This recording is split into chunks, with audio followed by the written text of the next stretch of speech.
Hey everyone, this is Electra. I want to do a long form video on this subject because I don't feel like shorts are enough to cover it, because this is a very important topic to me. And if you've been keeping up with my shorts, you already know what this is probably going to be. I've noticed that when you do too many shorts in a short amount of time, they just like don't get views. Something about the algorithm doesn't like when you do a bunch of shorts in a short amount of time, especially if it might be about the same subject. So probably something about spam, which is fair, but that's why I'm gonna do a long form on this, so I don't feel rushed and I feel like I can really explore my thoughts and get it all out. And so I've been talking a lot about like the South and how it rose again and why I think that this is so important to recognize. And I think the reason, we need to recognize it because we need to be honest about where we are as a country and as a people that values freedom and doesn't want to live under oppression. The Southern Confederate ideology is inherently an oppressive ideology because it's what fought on the side of freedom. I mean, slavery in the Civil War. Okay, the North was for freedom, obviously, and now, of course, do they want to reinstitute slavery? Not right now, but the way things have gone, we may not be that far away from that. We already are slaves in the corporate structure. You know, if you're just an individual trying to make a living in this country, you're most likely working for a corporation that treats you like a slave. So in that respect, we're all slaves.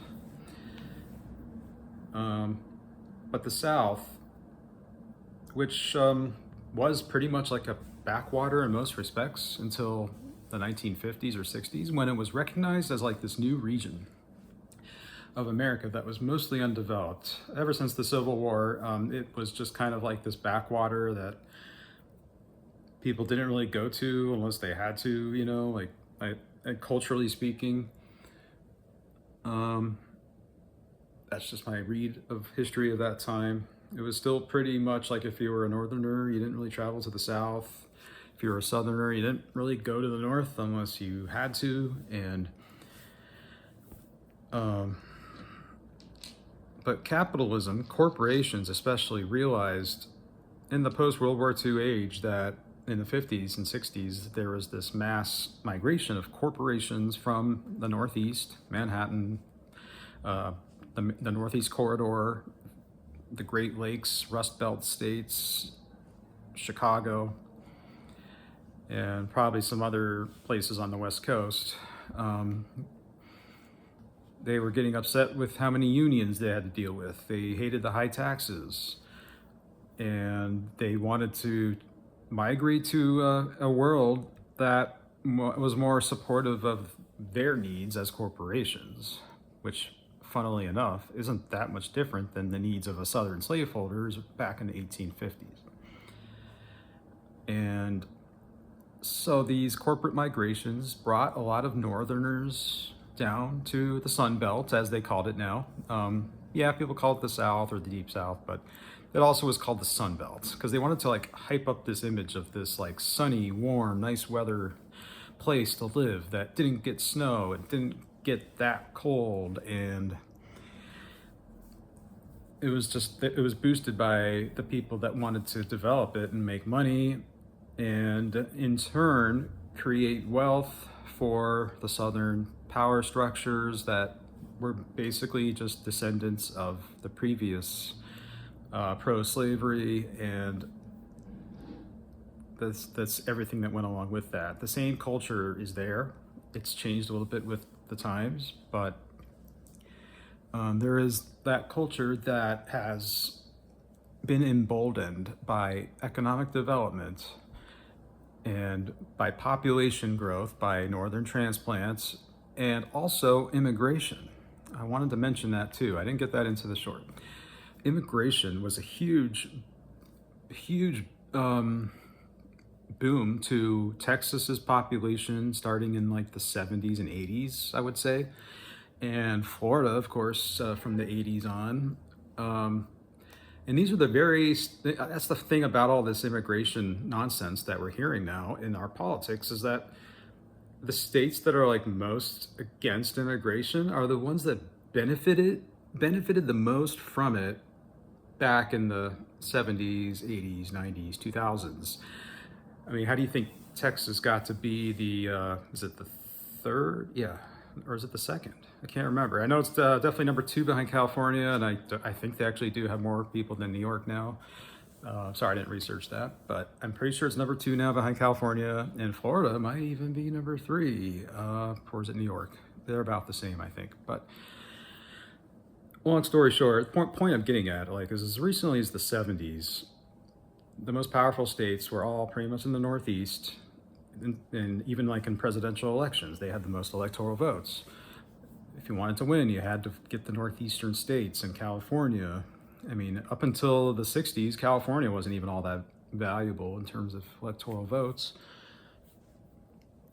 And then there's states that have lost value, you know, like the Rust Belt, pretty much the upper Midwest, New York, Illinois, Michigan. And so we've seen this reversing of the South rising and the North falling for the last 70, 80 years, but it's really picked up since the 70s and 80s. It's also kind of cloaked itself in this faux Americana wrapped in the stars and stripes rather than the stars and bars. But the ideology is more similar to the stars and bars. It's been this bait and switch that they've pulled on the whole country, that they're somehow on our side. And it's fair to say that they were up until maybe the 70s or 80s. Again, like, I think that's the time, that was kind of the critical time for this whole process, which is pretty much, well, 30 years after World War II, 40 years after World War II. So yeah, I mean, it's about the halfway point back from between now and back to World War II. Since then, it's only accelerated. Southern American culture has become economically dominant, politically dominant, and culturally dominant.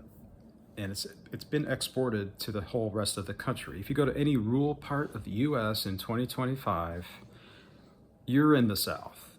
Even if you're in Vermont, you know, or maybe like Washington State outside of Seattle, from what I've been told and what I've seen and read.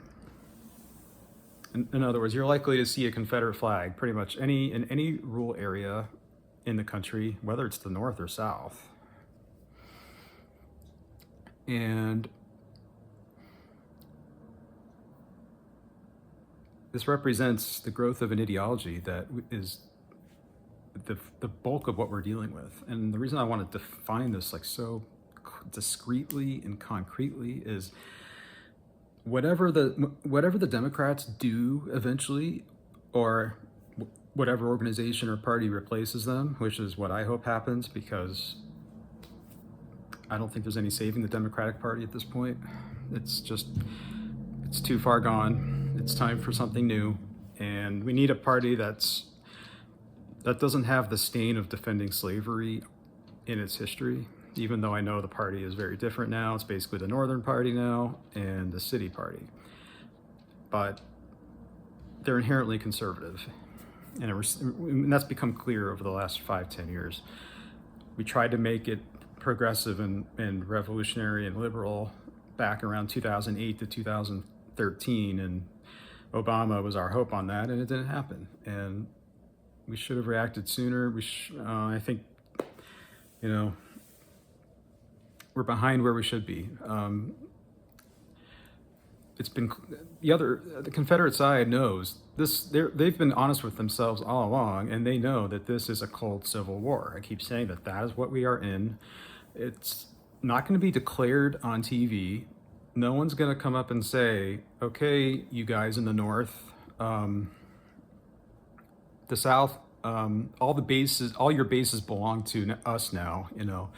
What's that meme? Anyway, that just popped in my head. And coups are very much under the radar.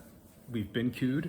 It's essentially the Confederate States of America that invaded it's like the Army of Northern Virginia of Robert E. Lee invaded Washington, D.C., and they are now burning it to the ground along with all government structures, and it's all soon going to be in a big pile of ashes. Just because it's not physically happening doesn't mean it's not happening metaphorically. And I don't know why people can't see this. It's like the idea, it's like the whole thinking process of not everything's in the physical world, at least not yet. But we have to think of what things happen that we can't see. Just because there isn't a physical flame there doesn't mean that something's not burning. An idea can burn just as easily. And what else? Whatever organization comes next has to understand the framework of what we are in. The South and their Republican Party, their bastardized fascist Republican Party, has realized this in low-key terms since at least the 1950s and 60s. And then guess what? The people that were born then, the boomers, the early Gen Xers, if they're native Texans and they were born of like a multi-generational Texan family or another family of the Deep South, guess what values they were raised with? They weren't raised to believe anything that Lincoln would have believed, not even probably Jefferson would have believed, not even, and definitely not Alexander Hamilton, and not even George Washington.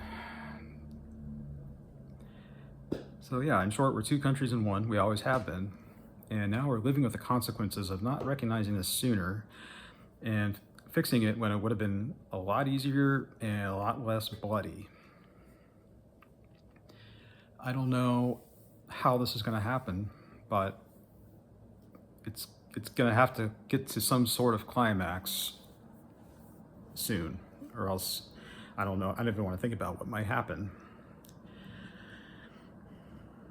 It's on us to cause this, though. It's on the thinking and feeling people to cause this to happen, because they're totally cool with everything that's happening. This is their dream come true going back to 1865. It is now in their hands, and they are acting it out every day at our expense. I hope the Democratic Party can somehow hear this message and know that this is what is happening. They either know it and they're playing dumb, which is sedition. I'm trying to think of what's the word for traitor. I don't know. The form of traitor that would have worked grammatically in that sentence. Or they're too dumb to see it. They have no critical thinking skills to see it, probably because they're compromised by corporate dollars. Either way, they need to go. I don't know how voting for other Democrats is going to really fix the problem. Obviously, that's better than the alternative. I don't think we're really going to have a chance to vote for other Democrats by 2026. And then we're really going to have a problem, because there will be no choice but violent revolt and rebellion to correct this political imbalance, which is what the first Civil War was also about. The southern states wanted political domination over 29 million citizens when they only really represented 400,000 slaveholders. That was the imbalance that existed back then, and we definitely still have a very similar imbalance now. And so this is all I think I have on this right now. I'm trying to just distill this into some sort of realistic thought, constructed, to either like form some kind of ideology, because there's got to be an ideology that the thinking and feeling, either current Democratic or former Democratic people, can operate under. Because right now we are just flying blind, running in the dark with a pair of scissors, and we can't act in a constructive way until we know the paradigm that we are operating in and have been for some time. And I hope this makes sense to everyone. This is something that has kind of been a main thought in my life. I mean, this in a lot of ways, this is why I have studied history as much as I have over the last 10 years. I was fairly certain as early as 2011 that this was the path we were on, and I didn't want to believe it. It seemed like impossible back then, but it has happened, and we are now here. And I feel like I have the responsibility to speak about this because, in a way, I knew this was coming, and I think I'm mentally and emotionally prepared more because of that, if that makes sense. So that's the way I see things right now. I hope anyone that has any power whatsoever sees this and thinks about it and really takes it to heart. Because I wish it wasn't true. I wish I didn't think about this all the time, but just wanted to get it out there. And thank you for watching. Please like, share, subscribe, and I will see you all on the next one. Take care. Bye.